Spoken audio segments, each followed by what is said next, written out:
5, 4, 3, 2, 1, go. Hello, everybody, and welcome to episode 20 of the GRF podcast. And I'm sure you're thinking, this voice doesn't sound very much like Joe. And that's because this isn't Joe, this is Captain Scrub. And I'm actually going to be your host for this podcast. I'm joined by Dennis. Hi, everyone. There we go. And I am, in fact, joined by Joe as well. Hi, everyone. Joe MVR here. Yeah, we flipped it. We've done the Uno reverse, and the reason for that is that we are actually going to be doing a little interview with Joe this evening to just have a general chat. It's Joe's always the one doing the interviewing and the hosting, so we thought maybe we should flip it on its head and find out a little bit more about what's going on in Joe world. Yeah, so here we are. I don't think there's much for anyone to know because I end up talking about myself so much when I'm supposed to be interviewing others that I think I'm an open book and you won't learn anything new about me. I don't know. We can put that to the test, can we? Okay. Yeah. Good stuff. So how are we both? Dennis, how are you? Good, thanks. I'm surprised that this is already episode 20. You didn't know that. We're into episode 20. Yeah, absolutely. We've past the teen years. Exactly, and we have had inconsistent gaps, right? Sometimes we've put out 2 in 2 weeks, and sometimes it's been like 2 or 3 in a year. So yeah, but we have reached 20, which is very cool, and I hope we can do another 20. I think so. I'm sure we'll be able to find something to waffle about. What were you going to say, Dennis? No, I said let's hope we'll do another 20. Nice. Okay, well, so as we were saying, the first part of this podcast is going to be about interviewing or just having a little chat with Joe.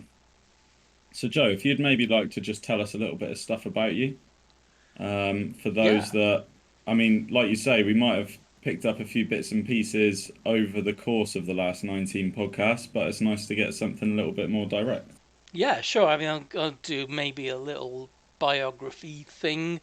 I'm Joe. I am British, but I live in Montreal, Canada, and I'm still British only, even though I've been living here for 28 years now. I was born in England. I lived a little while in India when I was very young. Came back to Britain. I'm 55 years old now. I spent some time living in Germany as well, and then I moved to Canada. I was a scientist for a while. I have a degree in cellular molecular biology and zoology and a PhD as well, and for many years I was a researcher, and now I run a business making high-end audio computers for people with very high-end music listening tastes for their private homes, and that's it really. I biographically I've got a wife and a 15-year-old kid. Nice. Yeah. That's cool. I have to say you've done amazingly well to not lose your accent. I think there's an ever so slight Canadian, a hint of Canadian, but overall you definitely, that 28 years has done nothing but the old accent. Absolutely no. Really? I didn't know it was 28 years. I thought it was like 15, 16 years that you've been living in Canada, but now that you said 28 years. You know, it might be in part because I'm talking to Captain Scrub here. But, you know, what's really funny is, you know, when North American people try to do an English accent and they butcher it, like it's so exaggerated and, you know, it's bottle just of water. Yeah, that's like that goes. yeah, exactly. But I'm so used to, Montreal Montreal English accents that when I go back to Britain, everyone's accent sounds so exaggerated that it feels like it's Dick Van Dyke trying to be a Cockney. It just feels so exaggerated to me, and I think, I don't sound like that. I don't think I sound like that anymore. So yeah, I do have a bit of a hybrid, but I try to retain some of it because people just treat you better. Yeah. Do you get compliments? That's Oh my what God, we yes. non-English people from Europe, what we see on television. When somebody in North America speaks with an English accent, everybody is like, "Oh, you sound so smart with your English accent." Does that happen to you as well? Yeah, absolutely. And I'm Yeah. not, I'm not joking, but the other week I was in this group thing that I go to, and this 15-year-old girl was there with her mum, right? And she said, "Are you from Australia?" And I said, "No, I'm from England." And she goes, "Oh, my mum used to have a boyfriend in Australia, from Britain. Are you him?" I said, "No." And she said, "Oh, do you want to be my mum's boyfriend?" Uh, her mum was just there, right next to her, and then she said, "Is your name, I don't know, is your name Andy?"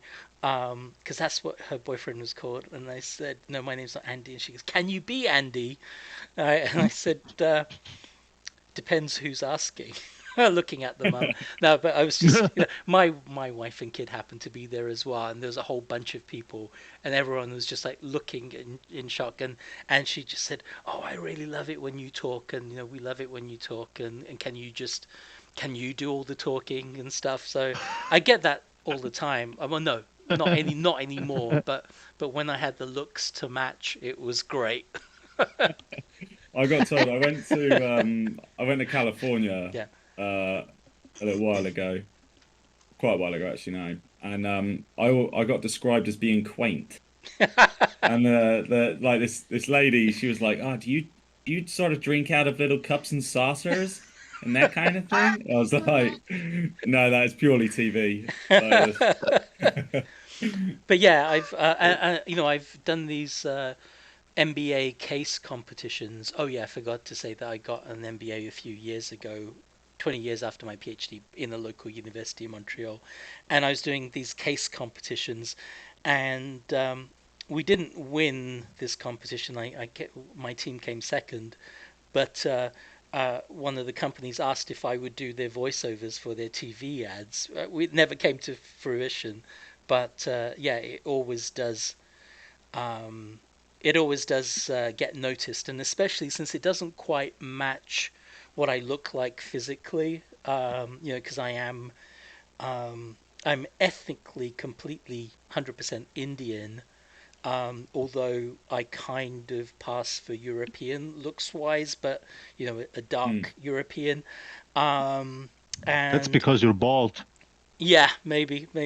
But when I speak, and I'm kind of quite large physically, width wise, not height wise, and I used to look quite mean because I was very built and stuff at one point. Yeah, But then this kind of sweet voice would come out and it would win people over. So a anyway, gentle giant. yeah, exactly. 5 foot Nice. 8 wide. No, that's cool. Nice. Well, that's good. Nice to learn a little bit more about you, Jane. That's good. That's nice. Cheers. So, um, so that's your personal life, I guess. So I guess the next question for you then Yeah. is what led you into sim racing? If you're doing science bits and pieces, and did you have an interest in motorsport, or what was the thing that led you into being such a part of the community and in the sim rally community? Yeah, it's really it's a bit of a convoluted adventure here, but I think we've got an hour to fill up. So I grew up watching World of Sport or Grandstand on a Saturday in England, and these were two sports programs that lasted like 5 hours on a Saturday on two competing channels on British TV, and they would have all sorts of sports on. You know, the staples were horse racing and professional wrestling, which is kind of like a Walmart version of the WWE kind of thing in England, right? And in Britain, and it was, but occasionally they would have rally on it, and I grew up, you know, kind of watching all these cars that didn't look like the Formula One cars, but looked like the sort of cars that we'd see on the street, kind of, right? And yet they were sliding all over the place and everything, and I kind of really liked it. And you know, and I got to know some of the names of the drivers at the time because they, you know, over the months watching it. And Nigel Mansell was one of them before he went to Formula One and had this rivalry with Michael Schumacher. And he was a really good rally driver, and I liked the cars, and I liked. Yeah, I liked all the cars, especially the Audis and the Escorts and all of that. But when my dad died when I was really young, like when I was 7, and my mum then had to kind of learn to drive and get a car, and the first car we got was a Mitsubishi Colt Lancer, which looked like, if you can't picture one of those from 1977, it looked like a Datsun 120Y, which was a very popular car in Britain at the time, like because it was one of the cheapest. It was one of the cheapest, and everybody learned to drive on one of those because all the instructors had those, and it kind of looked like that, but it was made by Mitsubishi, which nobody had heard of. But this car had a rally pedigree, right? And even though we just had this crappy 1200cc, it was the one that was winning the Safari Rally. Yeah, exactly. Right. And so, you know, we were really dirt poor, right? And so the car my mum kind of haggled to buy was the demo version that wasn't even finished. So it just had placeholders on the dashboard for the stereo system, and you know there were all sorts of things missing from the car, right? But we got it. And so, you know, when you don't have much, you kind of cling on to any bit of grandeur that you can. And so I was going around saying, yeah, we've got a rally car, right? Telling my friends, right? You know, and I was looking up stuff. And then when Top Trumps, the card game, was a real big thing at the time as well. And there was one on rally cars. And I couldn't believe that my mum's car was on there as one. And the specs of the car was like not good at all, right, compared to, you know, some of the Group B monsters that came later on. But it was still there, right? And so I was really kind of proud of it. And I used to really hate it when everyone would see it and think it was a Datsun. So that's how I kind of I maintained an interest in rally. And I really liked it. But then nothing for ages and ages and ages. But when I grew up and was earning a bit of money, I would still be looking for a bargain here and there. And I was buying a lot of stuff, you know, used on from the equivalent of, you know, Facebook Marketplace, right? And so back in about 2010, I guess, I bought a PlayStation 3. And and one of the games that that came with it was Dirt 3.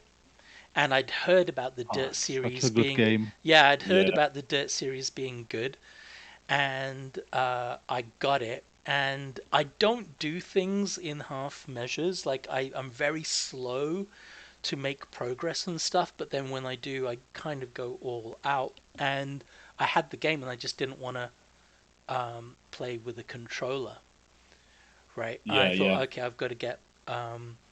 We just bought a new house and everything, and a new car, the Subaru hatchback, the 2009 Impreza hatchback. So that again, it brought back memories of, you know, this is a Yeah, a you've got a rally rally car again. yeah, right. And I love that car. My daughter had just been born as well, like a few weeks after we got the car. So all these changes. But in the basement, which we were going to have as a gym, because both my wife and I were really into physical fitness as well. We were going to make a little gym in the basement, but that's where my PlayStation was, and I thought, I need to get a proper steering wheel and all the other stuff. But how am I going to sell this to my wife? Now, the thing was, I wanted to get a WRX, but we couldn't get a WRX because it was only available in manual, and my wife couldn't drive a stick shift. And she had promised me that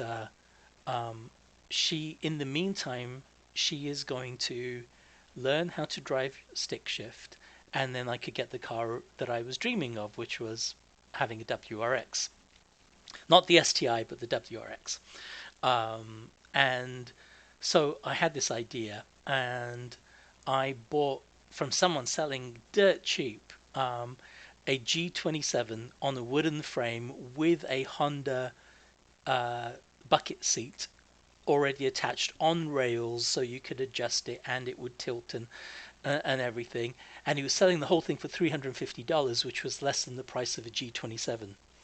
On a stand, the whole thing. So the whole lot. The whole lot. And he came on the Saturday morning to deliver it to me, and I was over the moon. And the reason he hardly ever used it is just his girlfriend, he was getting serious with his girlfriend, and so he wanted to get serious with life and stop the video gaming. So yeah, I got this, and for weeks my wife didn't even notice it in the basement because she hardly ever went in there. And then one day I said, "Hey, I've got a surprise for you." I think I've told this story before. And I said, "Yeah, I bought you a driving cockpit so that you could learn stick shift." And she was thrilled. She was over the moon. She approved of it, and then maybe used it once, right? And then it was now my Dirt 3 toy.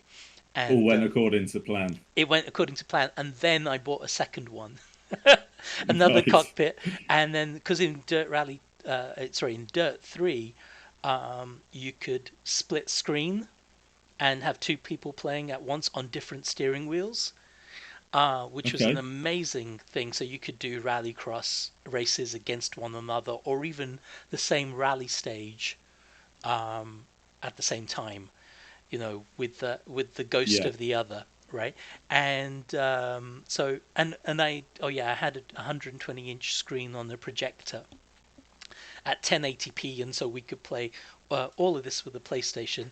But then, I kind of grew out of the PlayStation within a few months, and I decided to make a PC for gaming, and I did, and then never really looked back. But the way I was doing rally was I would just do the same stage again and again until I could beat the world record that came with the game, right? So there was right, yeah, and so and I would just only do that one stage and then move on to the next. So it took me about a year or 2 years to get through Dirt 3, doing it that way, and then and then of course I was part of the community, and then Dirt Rally was dropped kind of out of the blue, and it was amazing, that they'd worked on that, and they'd seemingly listened to people. So I got the preview of the people, that people were able to get if they were on the forums and knew about the release of it on day one. And I tried it, and it was really hard compared to Dirt 3. But I persevered, and Carifi Daphne was the stage that I started off on, and I wouldn't stop doing that one stage until I could get quite good at it, which was still quite crappy compared to how I do it now. But it's remained my favorite stage throughout the Dirt 2 years. So for about 9 years, I think that was my favorite stage. So Carifi Daphne in Greece, and so by then I was really, really hooked. And then when the pandemic came and we had Dirt Rally 2, and I managed to pick up a second-hand Oculus Rift And when I tried that with these Codemasters games, I suddenly improved and I was really hooked. And then I went from like once every 2 weeks to playing almost every day for a while. Yeah, and I mean, having the VR just takes the game to, and I think for any sim racing title, Yeah. it just takes it to just a whole other level Yeah, that yeah, you can't absolutely. really describe to somebody until they've had a go at doing it, really, can you? Yeah, I mean, some of my Um, friends have had to go and they've been blown away, but then they've gone off and puked, right? Because the very yeah, first time, but they were like, wow, I could, despite that, they would be willing to be able to get over that and love it. So, yeah, it was just something completely different. And I realized that my projector had quite a bit of lag. From input to things appearing on the screen. So yeah, it kind of improved my reflexes in a way, right? Because I had to almost react before something. And so when I went to VR, I was suddenly good because my reflexes were used to, I don't know, an 80 millisecond lag or a 100 millisecond lag. yeah. And so I was, it just became so much easier. And of course, the three-dimensional thing as well.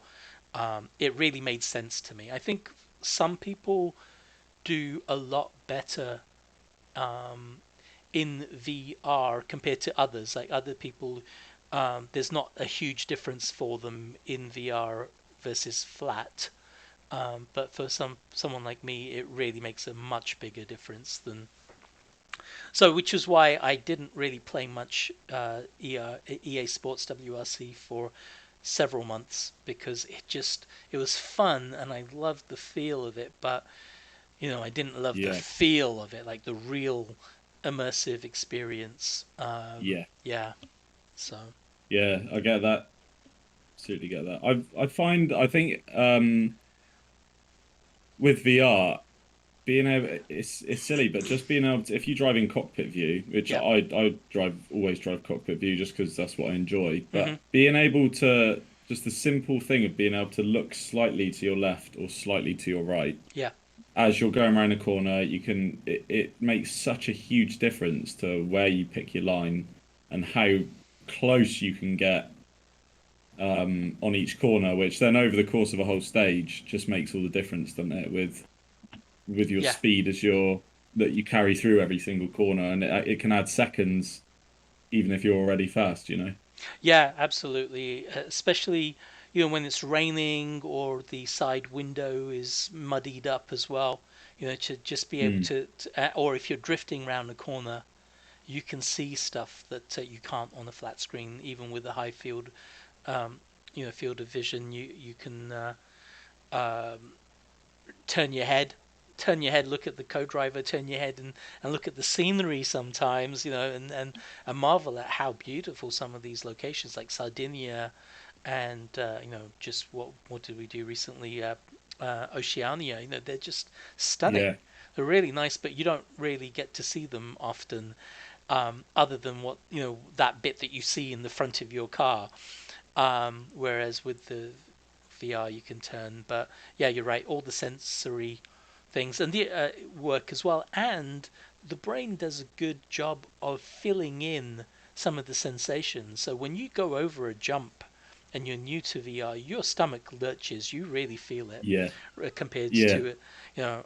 compared to a flat screen. And even when you're just going uphill, you feel like you're being pushed back into the seat. That diminishes over time a little bit, but it's yeah. I can't say enough good things about VR, and I think everyone should try it if Do you they know what I can. think you need to try as well is get some haptics for your chair and stuff. Yeah, yeah, That just adds that would, well, it I guess it, without going spending a fortune on motion, it finishes off the adds more to the experience, which yeah, absolutely. is Because quality. before I got into audio, my hobby was home theatre, Yeah, and so we built that room that I'm talking about that was supposed to be the gym, that but then became the game room and gym. It's got an 11.1 surround sound system built into the walls and ceilings.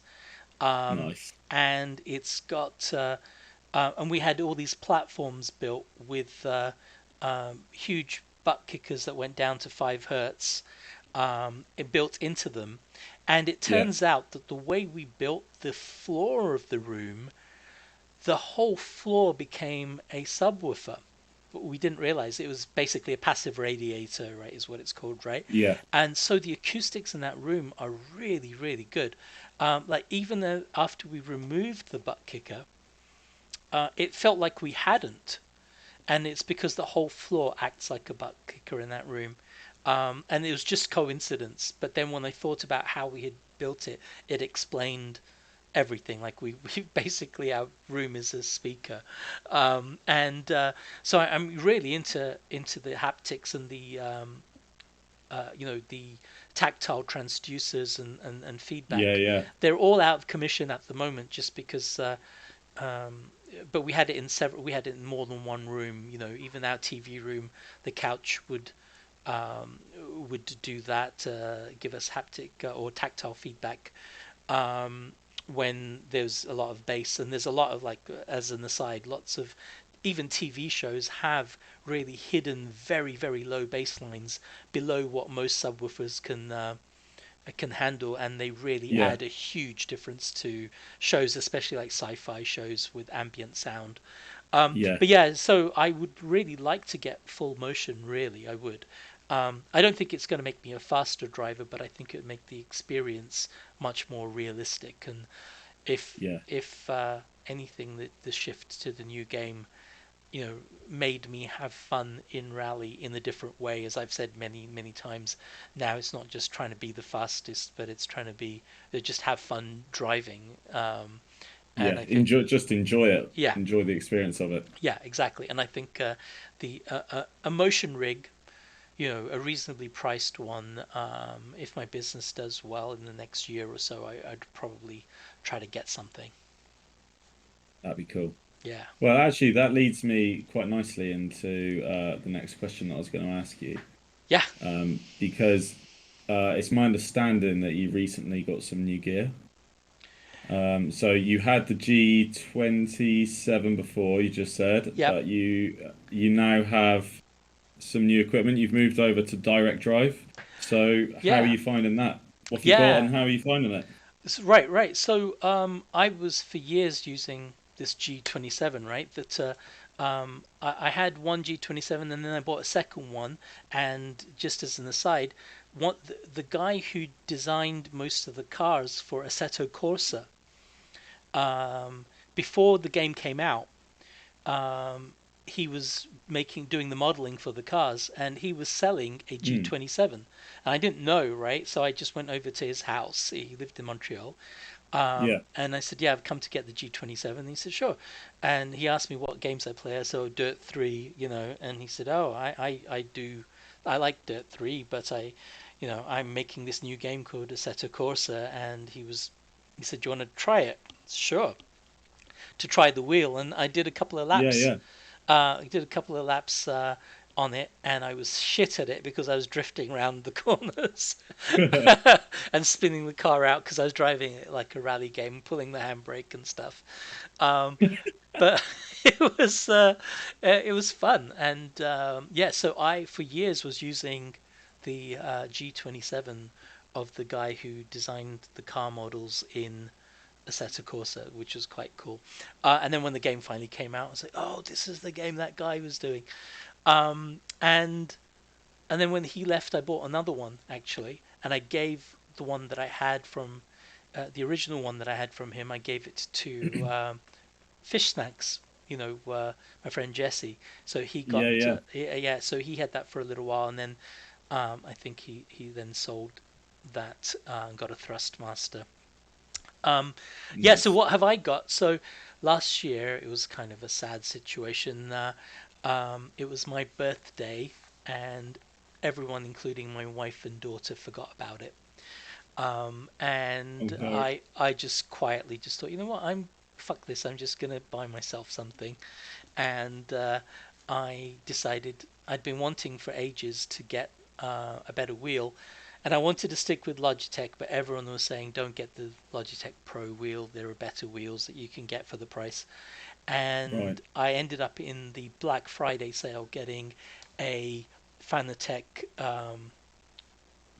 Fanatec direct drive, the CSL, Yeah. with the wheel, and I thought I had the load cell uh, pedals, but I'm not sure now. I got all confused. I accidentally bought the wrong quick release mechanism. It's not compatible with the rest of the wheel as well. But I have got a clutch too. And for years I had one of those cheap USB handbrakes that you Yeah. can Yeah. get from AliExpress or from Amazon. Um, and they're about $100 or so. Um, and finally, I got my assistant in my business to set all of that up for me because he's got the same gear. And Okay. so now I had a real handbrake. I've got the direct drive CSL wheel with the pedals. No manual shifter. I'm just using the pedals now. The paddles now. Yeah. But I've got a handbrake, which is amazing. I thought it would take me some time to get used to it, but the feel of it was amazing right away. It was like, holy shit, this is smooth. It took me, a little bit of getting used to, but I Yeah. was almost as fast as I was with the G27 right away. Yeah. And then, like after my third time or so, but I was suddenly faster, and I just knew that I would be because it felt much more natural. And I didn't know what I was missing out on until I tried it. I was like, okay, hey, I'm doing really well in Dirt Rally 2 with my 12-year-old G27. How much better Yeah. could it get? But it really did. It made a big difference. And I had the feedback set to about 50% strength. It's the 8 Yeah. the 8 Newton meter one. But now I've changed it up to like 2/3 of the strength, and I'm going to go even higher, I think. Yeah. I think I've got mine at about. I've got the R9, and I've got mine at about 65%. So I think it's Okay. probably similar to what it's just a nice, comfortable feedback then, isn't it? It's not like you're getting a nice amount of feel through the wheel Yeah, and when without even that breaking your wrist. right, but even that 50%, like I thought, holy shit, this is strong, and it felt like there was so much resistance that Yeah. it was going to be a workout. But then you get used to it, and then I put it up to 60, and it felt like a little bit less of a jump, but it was really great. And so I think even I could probably even go higher, and it wouldn't take long to get used to. But at first, it was a shock. It was a Yeah. shock to do it. Yeah, the only thing is that I find that in Dirt Rally 2, because I use this weird 180 degrees of rotation, so it's very, very sensitive, Hang right? on. Hang on there. Yeah, Let's just go back to that. So you only turn the wheel 90 degrees to get full lock. yeah, That's wild. yeah, Do you and know what, Joe? I thought I knew everything about you going into this, and that is just that's blown my mind. That has blown my mind. yeah, yeah, That's great. and you know why? I don't know why, but it's like Typecast Wookie and I Yeah. somehow our G27s both defaulted to this, and we didn't know how to change it. Okay. We Yeah. didn't know how, Yeah. and so we just got used to it. And it makes the wheel really sensitive, right? So, Yeah. Oh. and one thing I didn't mention in my bio is that I was an avid volleyball player. I was in the Cambridge University varsity team, and and I was captain of the second team, and I started a club in Cambridge as well when I lived there, which is still going now, like 30 years later. And so I do like have really good reflexes and like minute control of hands and wrists, right? I only stopped playing a little while ago, but I intend to start playing again. So I think that coordination and stuff has always been good with me. Not like brilliant, but it's been better than average, and this has just helped. I've got Um, I find it difficult to turn the wheel more than 90 degrees now. Yeah. I suddenly have to use more hands than I have, it seems. But yeah, it's just something I've got used to. And yeah, that's. But in Dirt Maybe, Rally 2, it's a bit weird with this wheel because it doesn't do a hard lock, I think. So I have to kind of recalibrate whenever I play that game. right, okay. I was going to say maybe we could do a special event Yeah. where everybody has to run 180 degrees of rotation if they've got, and people on controller have to turn their Sensitivity up. sensitivity up to 150% or something like that. I don't know. Yeah, no, I think you'd get a lot of people turning 180 degrees and running out of the competition. Oh man, cool man. Yeah. That's good. I really like that direct drives are getting more and more affordable Yeah. because they I think they're still just a wheel, but they add that sort of minute detail feedback that you get just adds even more immersion and controllability actually as well to the games. It's nice that they're becoming more available for a wider audience. Yeah, because your I brain guess. just knows when you've lost traction or you're about to lose traction. You're just Yeah, through vibration of the system, which is really kind of mind blowing, really. And yeah, and the other thing is that I've got a Quest 3 now, which people from the admin team from GRF actually pitched in to get for me. And Fish Snacks, my friend Jesse, had a big part in that, and he just dropped it off for me last year. I was going through, my family was going through a lot of crap last year. We had something like yeah, 3 deaths in a week and all sorts of really nasty parents' worst nightmare kind of stuff going on. yeah, And I was at a real low, and then these guys just banded together and got me this thing. I don't know, maybe as the token of appreciation for doing these podcasts. I don't know. I don't think it deserved it, but it was really amazing. And again, it took me months before I even opened it, and when I did, it was just like wow, compared to the old yeah. Oculus Rift. So this is a killer combination, and now that I've got the VR settings dialed in, I'm having more fun than ever. Oh man, glad to hear it. And Yep. I mean, that's just testament to the GRF crew. Yeah, It's a nice bunch, yeah. nice They're bunch at amazing. GRF. And Um, that goes. I think that goes for all of the members. To be fair, we've got a nice little community, haven't we? Going yeah, on in our corner of the internet. I think Nice. it's amazing. Like I don't always want to sing the praises of GRF all the time because I don't want this podcast to be an ad or sound like an ad. But we are so fortunate compared to some of the crap that goes on in Discord communities. We've got a Yeah, real gem, and one of the things that I love is that we don't tolerate hate of any kind.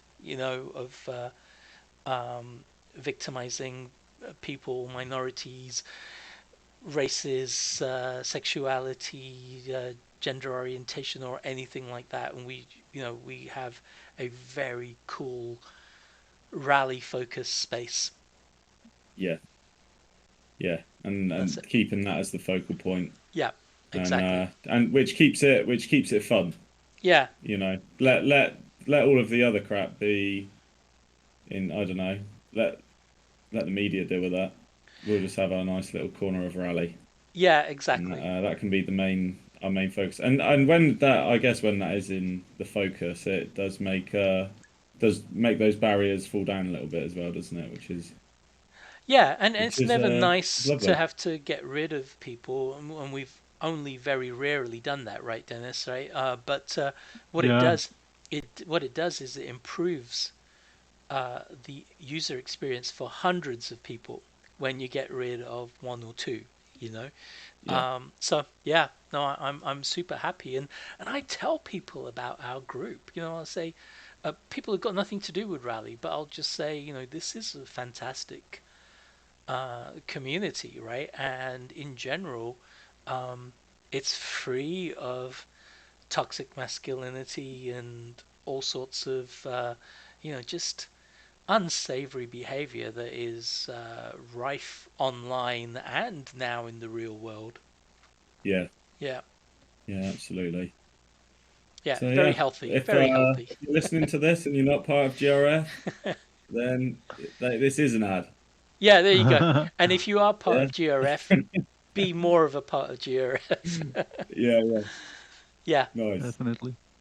Well, speaking of GRF, then, yeah, I wanted to talk a little bit about the special event that you've been running, which I feel like is this one has been your your North American baby in a funny mhm. sort of way. Getting the ARA involved in the sim rally scene. So, do you want to just talk us through your latest special event a little bit, and then just tell us how it's going? Because we're still midway through. Yeah, yeah. So yeah, just give us a rundown, and then tell us how you finding it. Right, so after not watching much rally since the 1980s, I got into the Subaru Launch Control series on YouTube, which was about the American Rally Association, or Rally America, actually, in the or Rally USA in the first. I think it's Rally America, during the first few seasons of it, which followed the Subaru racing team in rallycross in various organizations and in US rally events. A lot of them, almost all of them, gravel and snow. And I really got into the drama of it, and the cinematography of the series is amazing. I love it, and I keep advocating that people should watch it. And having been a Subaru driver as well, I was a real fan. So I long thought about doing an ARA type event once we started Expert Historic and could see that you could use other locations, as substitutes, and people would just use their imagination to fill that in. And I think when we first had you on the show, Captain Scrub, you also talked about the ARA a little bit and said, "Oh, Yeah, that could be a good event." And I was like, "Yeah, that's what I've been like thinking too." So it was in my mind to do such an event. And I yeah, was yeah, really hoping that with the new game when it came out, that we might be able to do multi-class, or I had all sorts of hopes and dreams for the clubs scene, which yeah, almost none of it came to fruition. But we still have all these rich, feature-rich, beautiful locations that we can drive in, and a whole yeah, slew of cars. So yeah, and I think you and I had talked about doing a multi-class event as well. So what I yeah, tried to do was take an element of the drama of, the real life drama and events like we had in Expert Historic, the last season of which I thought was legendary, and I think you feel the same way. yeah, Yeah, no, to absolutely. so to base things a little bit on the real events and have but here we could actually role play as certain drivers from the Subaru team, from Team McKenna.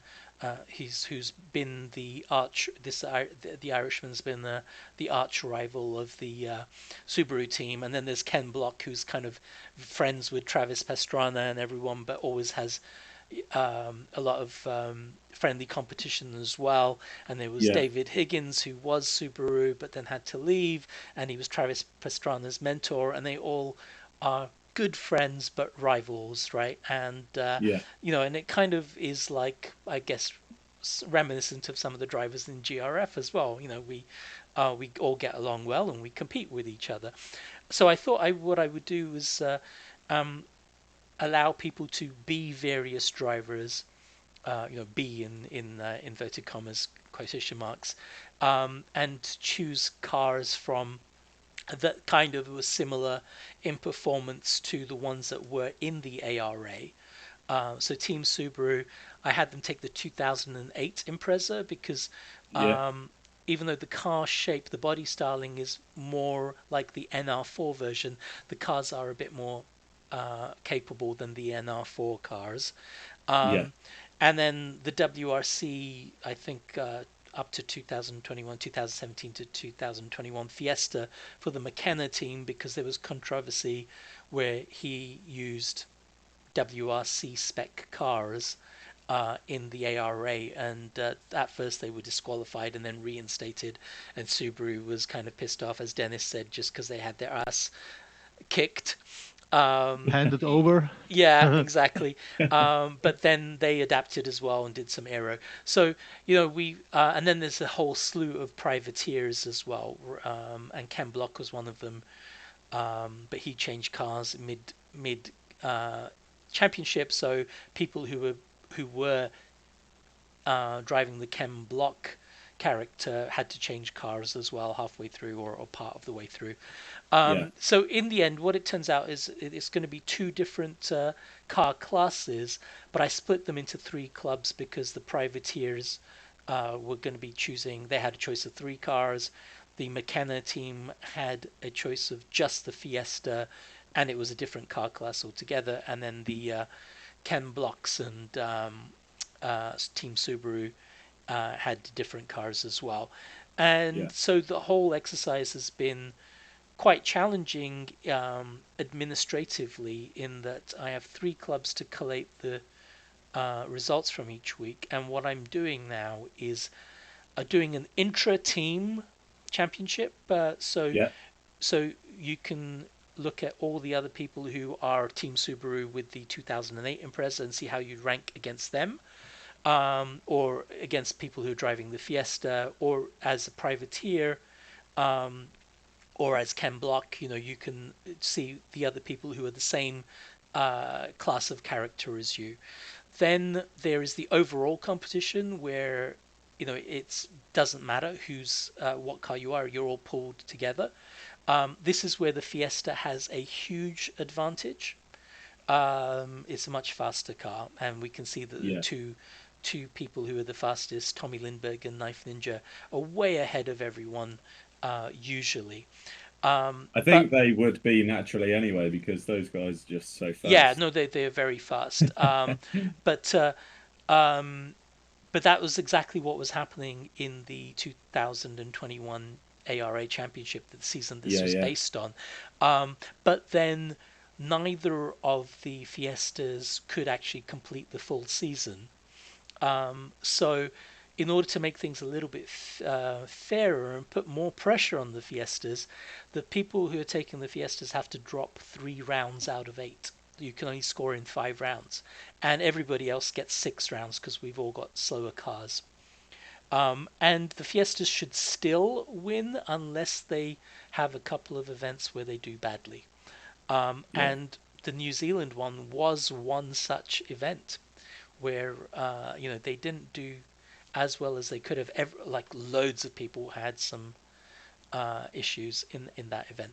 So anyway, that's the main kind of championships. And then there's something quite special that I think anyway, which I call an individualized competition, where thankfully the numbers worked out. We've got kind of an even number of Team Subaru people, like approximately the same number of Team Subarus, the same number of Ken Blocks, and the same number of McKenna team people in the Fiesta, and then double that number in privateers. So we can make a handful of groups that contain one Team Subaru, one Ken Block, one Team McKenna, and 2 privateers.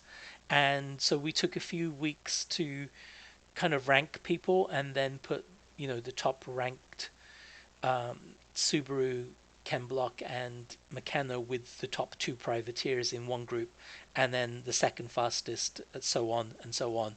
So we've got I think it's going to end up with just 4 groups, but now you've got these mini competitions where, again, the Fiesta drops 3 rounds and everybody else drops 2. But you are pitched with the people who are closest in ability to you. So each one is its own little microcosm of the real world ARA. And it's quite a lot of work. I spend about 4 hours to 5 hours each week doing the spreadsheeting. People did offer to help, but I figured that once I explained this whole thing to everyone, they would get it. But in trying to explain how I wanted the scoring and everything to work, it would be very difficult to communicate so that people would be doing what my vision was. I'm sure they would be able to do it much faster, but I didn't believe in my ability to communicate it all in a way that was unambiguous, unless I had someone physically there with me and I could draw little diagrams and stuff and show them. Yeah. So it's mostly all on me to do these spreadsheets, and work has just been busy. So I am about 2-3 days behind now, but it's coming very soon. I think this weekend, and we'll be up to date. So yeah, it's going really well. We've only got maybe 20 to 25 drivers, but to be honest, any more than that, it would have been too much work to do. But it gave a good indication of what we can do with multi club events. Yeah, and I was sort of thinking about this because obviously we're trying that with Scrub Club as well. Yeah. And it's the game has left the clubs feel very hollow with what they have the potential to be. Right. Does that make sense? The clubs have got. I feel like in the rally sim world, clubs are the number one thing within. Yeah. Look at Richard Burns Rally. Essentially, all that is club racing. Yeah. And Dirt Rally, that kept the game thriving for years, and it just feels a bit hollow, I guess. There's a lot of missing features in the WRC game, and I mean features that hopefully will eventually get implemented, because it's still the top. It's still a pinned and top commented on thread in the EA forum, so obviously the developers will be seeing that.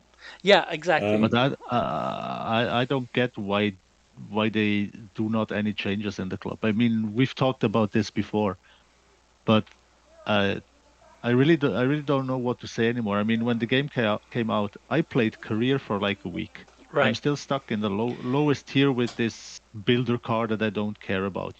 Yes. I played moments for 1 or 2 weeks. Yeah. And then I was done with it. And I played clubs since day one, and it's basically the only thing I play in the game. It's the only thing I played in Dirt Rally 2.0. It's what made me start playing rally games. That you do not have to be there at a certain time and a certain point of the week to have an online race. You can set your time whenever you want, and clubs has been what clubs is what has kept Dirt Rally 2.0 alive, and it will be the thing that keeps EA WRC alive. Yeah, I think and they seem, I mean, I'm really looking forward to the new DLC. It's really cool that there have been a lot of updates in the last year, that they brought VR to the game. Really great job, but I do not understand why there has been not a single change to the whole club system. Right. So I feel like I think we all. No, go on, Joe. No, you go first, because I got a lot to say about this. You go first. If I could ask the devs one question, it would be, why are you not doing any changes to the clubs? Is it because of the whole, I don't know, architecture of the game, or is it a big thing to do changes in the clubs? Why are you doing moments, and stuff like that? I do have a theory about this. Me too. You go first. I want to hear that. I feel like there's, and I have voiced this as well in some threads, but I feel like so now you've got two more voices in the, other than just Codemasters, that are having input in this game. So obviously you've got EA as a publisher. They are gonna, I don't know, they've got a bit of a hard on for esports and stuff like that, like all of the big publishers and things do, because they view it as a money printing machine. But also the WRC promoter, well, this apparently is coming, but the WRC promoter also has something to do with the development of the game to some degree, and they did try and push leagues and esports in the Nacon games as well. And the clubs were left a little bit flat in those games. And I wonder whether it's just the disconnect between upper management types and the actual consumers of the product. There's quite often a bit of a disconnect between them, isn't there? And I'm sure the devs would love to implement the club stuff quicker, but they're going to have people telling them what they can and can't do. I mean, that's maybe I'm just being a little bit too positive about it, but No, I think you're really onto something there, Adam. Because what, um, can I give you my thoughts on this? Or yeah, let's hear it. So I think in part we people, club people like me, you, Dennis, all of GRF, we have fallen foul to maybe the social media algorithm type thinking, where we get into our bubble and we only see like-minded people. Dirt Rally 2 back in 2021, 2022 had 9 million sales, right, altogether. I think only a tiny fraction of those people were the ones that were in clubs and that kept the game going for 5 years. So I think that the population is split up into gamers and drivers. And the drivers play the clubs, and the gamers are the ones who will buy every game that they can, or save up for a game and play it, and just play career mode, right? And because I see, but Joe, I myself, I would describe myself as a gamer. Yes. Not as a driver. I love racing games in general. Yes. I would never say I'm like a sim racer, or because I'm No, not. but I mean, you come like- on. I play on a console. I like racing games, and especially I like rally games. Yes, but you you play other games as well, but you really love you love rally and you love motorsports, right? But I don't care about the career mode if I have such a cool club mode, Right, but that's why I call you a driver, because you're interested in competing with real people and having fun in the community. But there are a lot of people, I think the majority of the people are the ones who are just going to buy the game, play it for a couple of months and then never play it again, and move on to the next thing. And they want, because I see the comments on Reddit, people say, "Oh, career mode," they're complaining about career mode or this, or how there aren't that many I don't know, driver glove things available, or whatever, stuff that's got nothing to do with the driving experience. And I think that's where probably the majority of sales are coming from. And then, but we are the ones that end up being the cash cows, right? That keep the game alive, keep it going. I'm hoping with the yearly incremental releases that they will address some of the club stuff, because that's what's going to keep giving the game longevity, right? And if you're going to esports, obviously there are going to be people who are club drivers that are going to be involved in that. So I'm hoping that the clubs will go up. But I think the main source of money doesn't come from the few tens of thousands who play in clubs, but rather the millions who don't.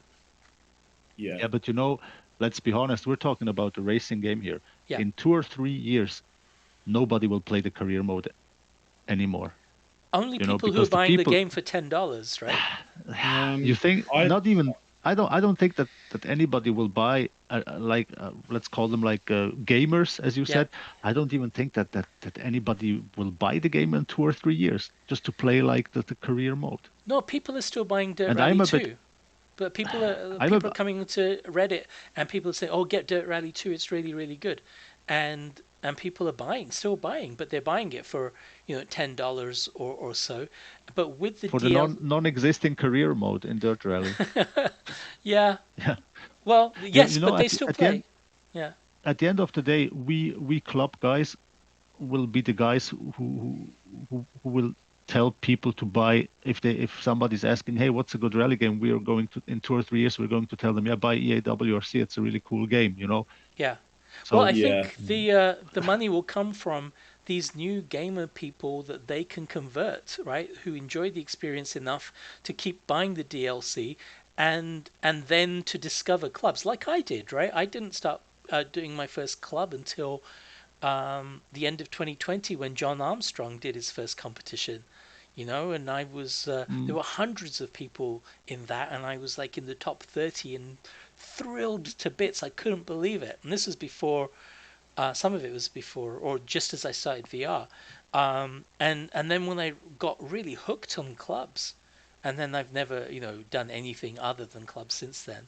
So I think as more of the gamers enjoy the experience, if they can enjoy the experience with this game and become graduate to clubs, then the actual base of the game gets bigger and bigger each time as well. Yeah, but that would be easier than if club mode would be better. You could promote, hey, look, you can do this and this and this in club mode. You can do multi-class and this and that. Yeah. And that would attract even more people to play the game and clubs. Yeah. I mean, let's be honest. Who plays Moments except maybe Borisito? Borisito, I think he likes Moments. I have never I tried played it one. the other day. I did like 4 of them. Yeah. They're actually all right. Yeah, but who wants to start a stage with like on 3 wheels or with a damaged engine? This came from the Colin McRae scenario, right? And I didn't even finish that, but I did enjoy the ones that I tried. Neither. I did enjoy the ones I tried. I don't know. It seems that like they're putting a lot of effort into that, but not enough effort into clubs. Yeah, and if the WRC promoter wants to see put Moments, will promote WRC, yes, real life WRC, by putting like iconic moments in the game, you know, then the people from Codemasters or whoever should go to them and tell them, but we'll promote, your sport will be even more promoted when we do this and this and this in club mode, because rally is still about competition, and for me, and not about like replaying moments which I can also watch on YouTube. I'll say this: if they could come up with a really good marketing strategy for promoting clubs, and some of the top clubs like us and JRC, Barrel Rollers, etc. It would be quite good. I think that would be an amazing thing to do. But I'm hoping that they'll keep it alive and keep adding new stuff. Clubs would be great, but to be honest, I'm quite content with the community and the clubs that we have at GRF. Right? It would be great. Of course. It would be great to have a better experience, make it easier for us to build and to even understand when the club is going to start. For God's sake, that would help. Sure, but you see how much work you have to do manually. With the ARA club. I mean, I know. I mean, I think this is a funny hot take with that. Actually, just came to mind.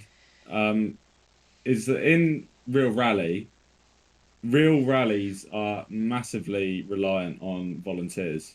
So if you go to, I think Rally Ceredigion that I went to was ERC. I think they had 1,200 volunteers. Right. So 1,200 volunteers to help that whole rally run. And maybe that's what we are. Maybe we're just the marshals of the sim rally community that are just doing the volunteering stuff because we love it, filling in the gaps. If they don't give us multi-class, then we'll give everybody multi-class. Yeah, that's a good point. But but the promoter or the organizer should make the life of a steward as easy as possible. Yeah, but I see your point. Absolutely. I mean, they're going after big wins, right? What is going to get them the most money in the shortest possible time? And I understand, and it sucks, but I understand.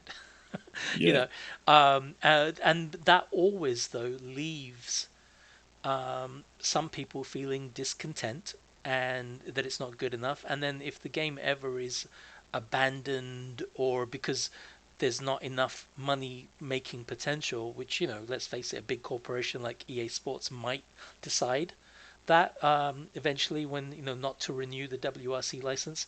I think that's why RBR exists. That's why Richard Burns Rally still exists, because it gives the people what they want, right? It's I was just watching a video of someone who's someone posted on Reddit with this new stage.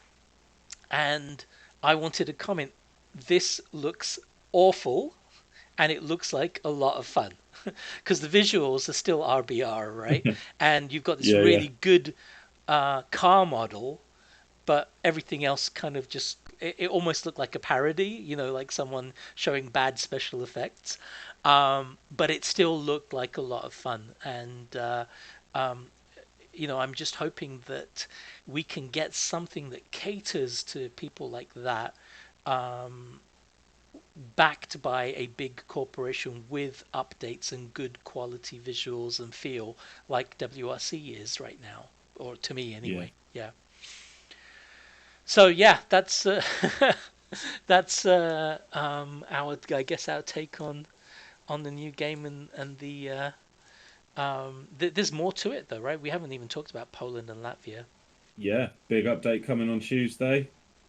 My birthday. Yeah, well, for Happy those that are birthday. gonna buy it, which I'm assuming most of the people listening, we're the drivers, as Joe just said. So I feel like most of us will probably buy it. Yeah, absolutely. I know I will be. Yeah. So yeah, it's exciting. Do you know what? I am so excited to get Poland again because in Dirt Rally 2, what's funny in Dirt Rally 2, when I first started playing, I hated Poland Yeah. because it's hard. Like Yeah. it's fast. You make one wrong move, you're in a tree, and you've got terminal damage. But then as I got better at the game, it became probably my favorite because you're flying the whole way through. And if they can recreate that in this game, Yeah. oh my goodness, I'm gonna have so much fun. Yeah, and let me just say, mate, you are doing awesomely well. You're doing really well in this new game. You are Thank you. fast. You are fast. Like we have good competition together. Yeah, Yeah. it's actually really fun. When you're, I think that this game's quite well. I guess it's with a lot of games. The better that I'm getting at it, the more I just continue to enjoy it more, Yeah. which is Yeah. great, really. But And yeah, but Poland, Latvia looks great as well. I don't from what they. yes. I don't know if you guys have seen the John Armstrong video from today. Yeah, I did. Did you, Dennis? No, I've seen that there's a video, but I haven't watched it yet. Okay. No, it looks fun. Yeah. They both look, and they do look good. The stages look really good on that. Yeah. Dennis, may I just Um, say that in the ARA competition, I've been looking at each stage time, and you've been putting in some really good times on some stages. I think you've been Am I? doing, yeah, Uh, and I think, you know, you're driving the Fiesta, and you've got the two fastest drivers in the same group as you, yeah. but Uh, you are not that far behind, really. Like I you, must admit, I feel a bit lost in hmm that class, with the other two guys. yeah, But it's just I think that the Fiesta, I think it's in my like top three cars that I yeah, like in the game. right, So I'm really enjoying every rally, and I just like go as they come. I don't even like watch the other times from the other two guys. yeah. I Right, just no, but yeah. I've been looking at your times, and because I'm comparing them with the other cars, right? And you're putting in Yeah. good times in some of the stages. Okay. So yeah, just want Nice to just thought I'd hear. say that. Yeah, sorry. Back to Latvia. I did see in John in the video of John Armstrong today. Yeah, Poland, there was a shot of Poland where he was just flying over some crest, and yeah, um, it gave me some Finland vibes, hmm which is looks like it should be good fun. Just flying over crests as flat out. Yeah, it's gonna be good. yeah. No, it sounds good. It looked good as well. And did you see that he rolled the car in Latvia at the end of the Oh no, video? I didn't catch that. I didn't catch quite the end of it, Oh, but okay, yeah. He was saying like, oh yeah, and and it's quite treacherous in times and stuff. And then suddenly, he he rolled the car, and he's, oh, I've rolled it now, and I don't think he even finished the stage. So and he carried on with the puncture. That's right. He started to carry at the end. And yeah, no, I'm really looking forward to trying those out. I still haven't done Mediterranean at all. That's the only location I Have you haven't tried. not? No, never tried it in the actual game. There may be Oh one other man. that I've not really done much of at all. Scandia, I've done 2 stages of. There are many that I haven't. I don't think I've done all the stages in anything except for maybe Greece and Estonia. Hmm. But yeah, Have you done Japan? yeah, I've done Japan twice now, but not all the stages Okay. again. I do like. I Because mean, the rally in the big club yeah. is currently Group B rear wheel drive in Japan. I think you would like that. Ah, yeah. Give it a I try if you have time. missed the first Group B event. I'm gutted about that because Group B's are my favourite. Oh, okay. Say Yeah, that my was favourite. They're one of my favourites. in Probably got several. Indonesia. Yeah, Yeah. I'm now. I think with all the admin that I have to do as well, and JRC is finished. I'm only doing ARA at Mm, the moment, and I'll do Scrub Club, and and I have a bit of an announcement to make as well. Whenever Adam, you think it's appropriate. Yeah, let's crack on. I think now is a good time while we're talking about clubs. Okay, so I just wanted to announce that in some kind of reincarnation, maybe a crappy reincarnation. Um, Expert Historic is coming back. I'm hoping to start one on Tuesday or maybe the Tuesday after. I haven't decided quite yet, but we'll be coming back. Yay! And we'll be doing. yay! We're not changing the name. I did propose perhaps we would change the name to GRF Historic or GRF Classic because it's going to be a very simplified version of Expert Historic, whereas I'm just going to create some events. We're just going to use RaceNet scoring, but we will be using classic cars, so rear-wheel drive cars, but we will be going as far as Group B, four-wheel drive, and maybe Yeah. Group A, possibly even beyond Group A, because those are still now historic cars. Anything I Yes, think in the please. last 25 years, maybe we would do. And I think rather than just doing daily and weekly events, I may actually do small championships. Now, the reason why I said it might be a crappy version of Expert Historic is because the person who is running Expert Historic and has done for many years, Mexico, is not available to play and create the events at the moment. And so I'm taking over from him. But the amount of work he put in to kind of creating reflections or accuracies with actual WRC seasons from the 70s and 80s, it was just phenomenal, and there's no way I can reproduce that.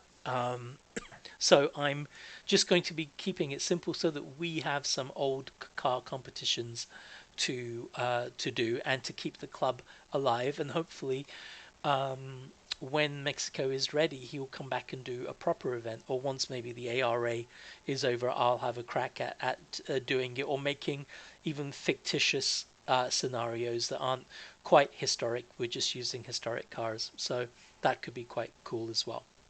Yeah. Scott, it's going to have the essence of Expert Historic, and it's going to be something nice to tie us over until Mexico brings back Yeah, absolutely, and his it's going to iconic be. ones. Yeah, exactly. And it's going to have the kind of thing that we have in the big club, which is there'll be no contingency events if you have technical issues. Too bad, there'll be no dropped events. It's just going to be simple RaceNet scoring so that what the bot presents is what you get. And good luck to everybody. But I think it's still going to be fun driving those cars and in those locations. And as I get more time once the ARA finishes in a few weeks, then we can create more kind of a more hype and more drama around some of the events, and maybe bring in some of the elements of the ARA stuff where we can take on characters or stuff. I'm not going to be doing any multi-club stuff to start with, but once Yeah. my time is freed up, we can do many things. Maybe we could do some kind of joint thing with Scrub Club. We could have Yeah. if you're running a rear-wheel drive class, maybe that could be the expert historic competition, and you could just use the data from that in the Scrub Club or something. We'll Yeah, see. absolutely. We can do lots of things, but it is coming back, and so I think in the next few weeks I will be just driving ARA and that, and then maybe here and there a few other things. Yeah. Yeah, actually that's something we could talk about. Give Mexico a shout for that, because the idea for Scrub Club is it operates kind of like a national rally, Hmm. in which you have your main rally event, and then you have a couple of other championships all driving at the same time. Yeah, So yeah, that could exactly. actually work for the whole concept of it as well. Yeah, We've that's got what the ARA was kind of designed to be as well, with the yeah, privateers and stuff as well. Yeah. it's good. Do you know what? It's quite nice. It's fun having a little bit of like the role play element to it, isn't it? In a funny sort of way, Yeah. pretending that you're I don't know, Travis Pastrana, something like that. Yeah, if I had It's silly, but it's fun. no, I think it would have been really cool if we could have differentiated and people could have played as Higgins or McKenna or as Semenuk and Pastrana, but it's just we didn't have enough people participating to do that, and it would have been a lot more work if we had. But I think in the future we could do stuff like that, and it would be pretty cool now that I've got a bit more experience in how to Yeah, handle the data. yeah, yeah. I think that's half the just figuring out the most efficient way of running the data is half the battle with doing all of this kind of stuff, isn't it? I have to Yeah, say, actually, on that note, I'm just going to say it now. Massive shout out to Rebel, who can't actually play the game, but is absolutely smashing it with the spreadsheets for Scrub Club at the moment. So shout out Rebel, shout out Zephyr, just while it's on my mind before I forget. cool. So Yeah. there we go. Yeah.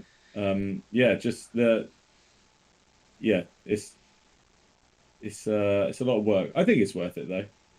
Oh, Good fun. absolutely it is. And I think you having done Scrub Club and now me having done the ARA, it's it's not just producing a club. It's almost like a whole um, production, like with this kind of a storyline in our heads at least of what we want to Yeah. see.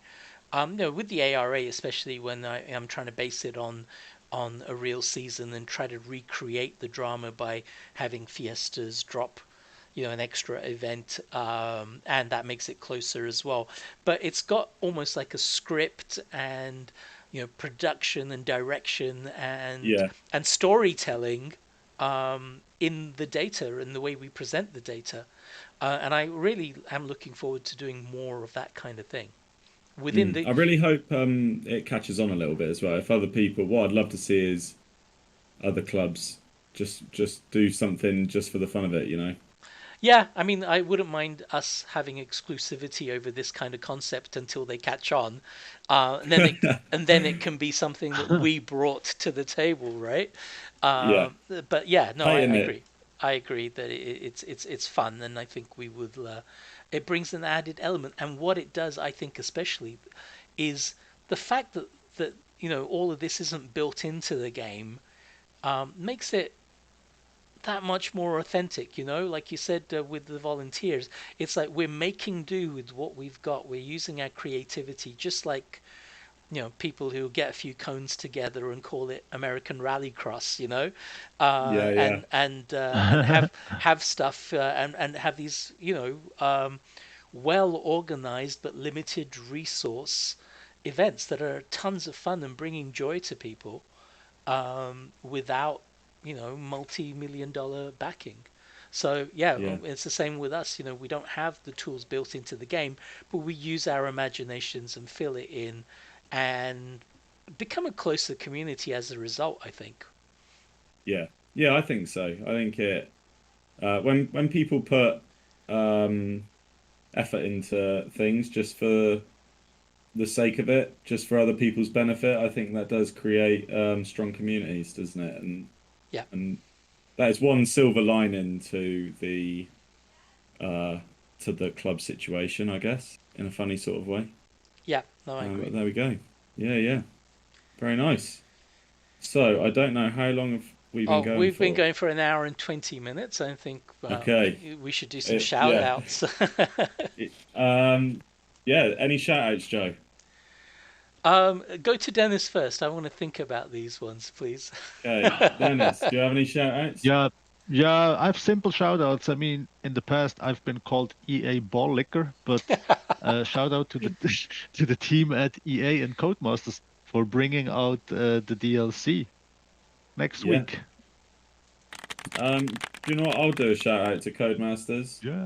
Because they get a lot of heat from the community, and all they're trying to do is make a game. So shout out to them in the face of adversity sometimes. Right. Well, I'll be a bit more specific and say in my shout out to PJ Tierney from Codemasters, who's got this very difficult job of PR, and he balances it well, sympathizes with people who have legitimate and politely worded grievances, and to all the other Codemasters people that are in the Paddock Club on their Discord. And to everyone who's doing the ARA event, they've all been really. It's been very cool, and people have been sympathizing with one another when things go wrong and encouraging each other, and it really makes me feel that I'm not just doing all this work for nothing at all for very few people. I'm really enjoying being part of it. So thanks to them as well. Excellent, lovely. That's nice. I better do a shout out to people competing in Scrub Club.